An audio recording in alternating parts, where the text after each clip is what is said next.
Hey, hello and welcome. You're listening to another broadcast of the Evolvepreneur Secret Show for entrepreneurs, and I'm your host, Brian Silverthorne. And it's my mission to help entrepreneurs make a difference in their business and also to help them work their way through the sometimes messy worlds of startup and growth or relaunch.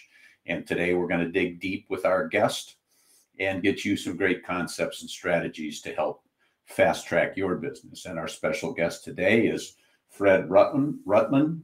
And Fred went through a lot of health problems early on and discovered intermittent fastings, which turned things around for him. And even though he was in the marketing and finance world, he's now an author and a podcaster and an intermittent fasting coach. So welcome to the program, Fred. Thank you, Brian. Pleasure to be here.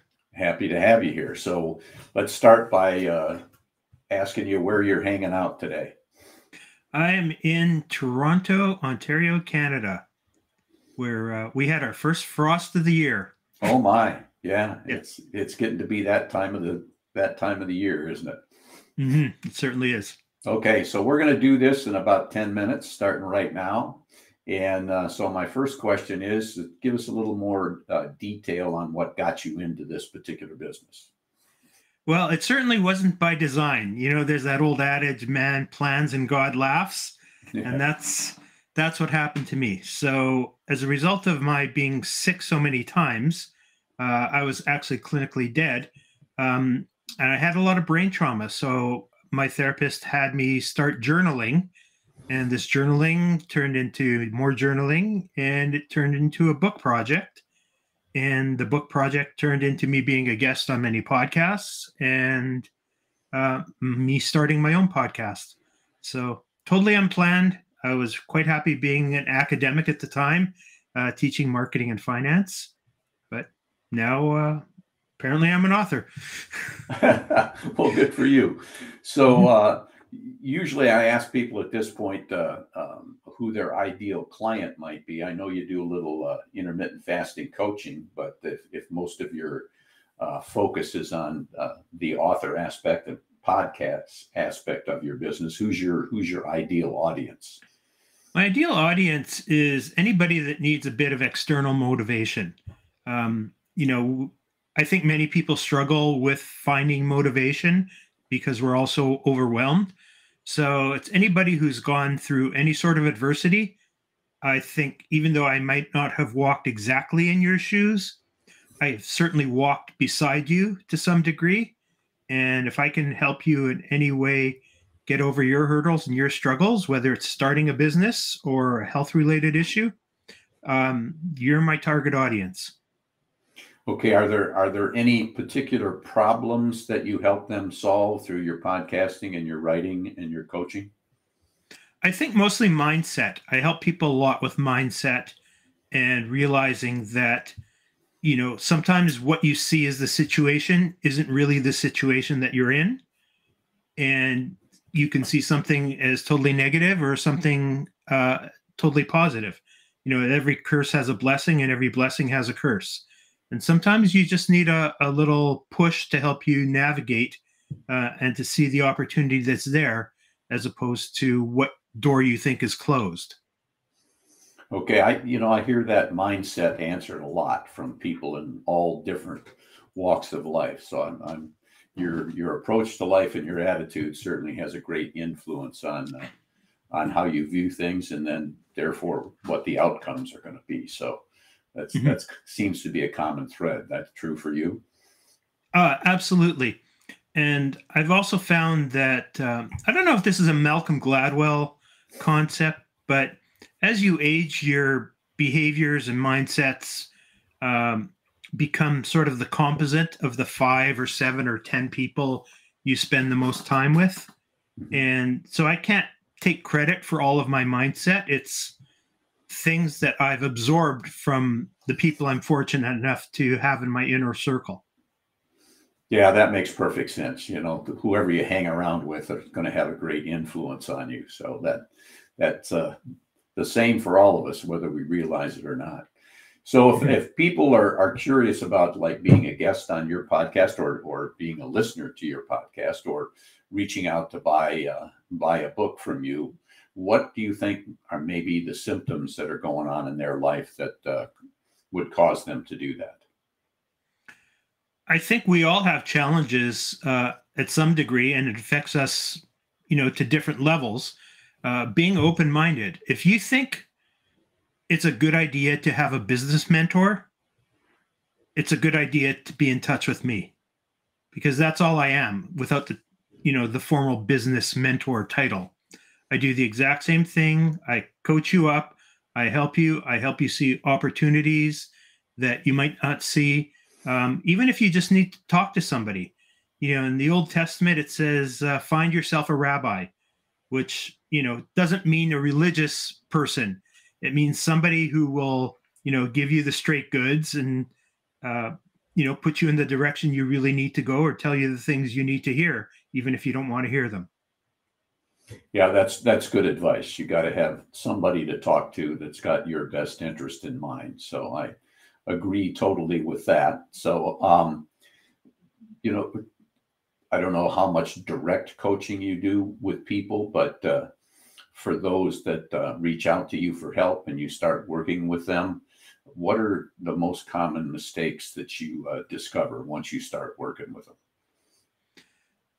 People tend to underestimate themselves. They don't realize what their true potential is and how much that they can get done. I think the second thing that people make a mistake in is they throw themselves so much into their business that they cut themselves off from family and friends. And that's a huge burden to take on you. There's ways to get your business done without losing everything that's so important to you. Yeah, that there are a lot of people that eat, sleep, and breathe their business to the detriment of everything else in their life. So I think figuring that out, the old adage, work-life balance. I kind of prefer to look at it as work-life integration, that you can work things together so that everybody gets tended to the way they should. Yeah, I like that philosophy. That's a good way to phrase it. Well, thank you. Yeah, well, let's see, we're about 7 minutes in, so we're doing well. So if people were considering reaching out to you either by buying one of your books or listening to podcasts, what's something that they could get started with right now that would help them out in their lives? You can just Google me and either Google repeatedly dead Fred, because that's what happened to me. So, or Fred Rutman, and you can find me on probably about 3 or 4 dozen podcasts and get a flavor for what I'm about. Or they could also email me at repeatedly.dead.fred@gmail. And hey, you got to do some personal branding. No, right? no. Hey, I like that. Those are very memorable things. If you got a hook, to get people to remember you, that's a great one. Even though it came out of tragedy, I guess that's a testament to your mindset. Mm-hmm. So we got a couple of minutes left here. Since all entrepreneurs have challenges, and you're, I guess, relatively new to the entrepreneur world. What are the biggest challenges that you're facing right now in your business that need to be addressed? There's a lot of technical things you have to learn to do your own podcast. And fortunately, there's this thing called YouTube where you can learn everything you need to know about almost any aspect of business, whether it's starting a podcast or how to look at financing your business, how to do PowerPoint, how to do your elevator pitch. Everything is out there. Sometimes it takes a little sifting, but it's out there for you. And don't worry that there's a learning curve. Everybody else has one, even if it might look to you like they don't, and they're just, cruising through life. Everybody's going through the same thing you are. Yeah, that's good advice. And YouTube is one of my favorite sources for stuff I don't know. So that's good. And then I find stuff that I thought I knew and probably didn't. So, but that's good as well. So we're getting toward the end here. Is there a question that I should have asked that I did not ask? Oh, I don't think so. I think everybody's, the economy has changed so much, and there's so many opportunities now for people to become entrepreneurs on their own terms. And there's so many businesses that exist today that didn't exist, 2, 3, 4 years ago. So if you've always had that itch to scratch about starting something on your own, even if it's just a side gig, go for it. Really, just go for it. And the odds are in your favor. If you can start up a business in this economy and have it any degree of successful, you've got a really good business. Yep, that's great advice. I appreciate that, and I think that's a great way to end this particular podcast. So that's a wrap, folks, on another great guest podcast of the Evolvepreneur Secret Show for entrepreneurs. And just before you leave, if you liked it, please be kind to give us a 5-star review and maybe share it with a couple of friends. And if you want to make sure that you can catch up on previous podcasts or make sure you don't miss any of the ones that are coming up, go to evolvepreneursecrets.show.